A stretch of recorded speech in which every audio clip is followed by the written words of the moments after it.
સમગ્ર રાજ્ય સહિત દક્ષિણ ગુજરાતમાં કાળઝાળ ગરમીનો પ્રકોપ જોવા મળી રહ્યો છે। આ આકરી ગરમી અને હીટવેવની સીધી નકારાત્મક અસર હવે વલસાડ જિલ્લાના વિશ્વવિખ્યાત કેરીના પાક પર પડી છે।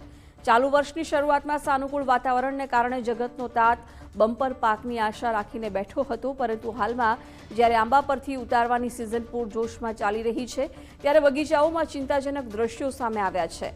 तीव्र गर्मी ने लीधे वलसाड़ी केरीनो पाक मोटा पाये बगड़ी रह्यो छे।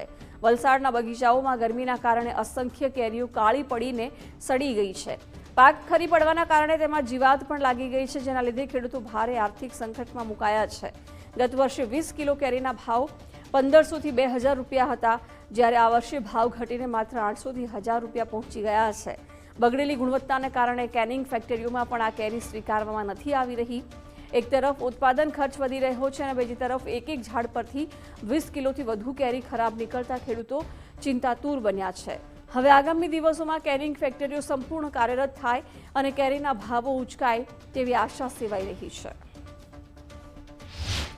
થોડાક દિવસ પહેલા એટલા ગરમી પડેલી ને 4-5 દાડા, અને એને કારણે છે ને કેરી જે હજુ તૈયાર થવાની હતી તે પહેલા જ એને ગરમી લાગી ગઈ અને એના તાપને કારણે કેરી ખરાબ થઈ ગઈ અને કોઈ લેવાવાળું નહીં મળે અહીંયા, અને લેવાવાળા પણ લઈ પણ બહુ ઓછા ભાવે માંગે અને પ્રુડેન્ટ કંપનીવાળા એ કેરી લેતા નથી, એટલે અમારે અંદર કેરી બગડી જાય એટલે અમારે ફેંકવા પડે।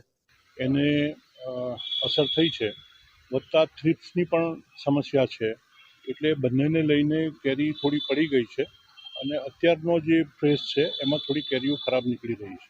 ખેડૂતોને ખૂબ મોટી અસર છે, વત્તા ગ્રાહકી નથી અને ડિમાન્ડ એન્ડ સપ્લાય પ્રમાણે અત્યારે સપ્લાય મેક્સિમમ છે, પણ થોડા દિવસોની અંદર એ સુધરી જશે અને કેનિંગ ફેક્ટરીઓ બી બધી ચાલુ થઈ ગઈ છે, એટલે હવે પાછો કેરીનો ભાવ વધશે।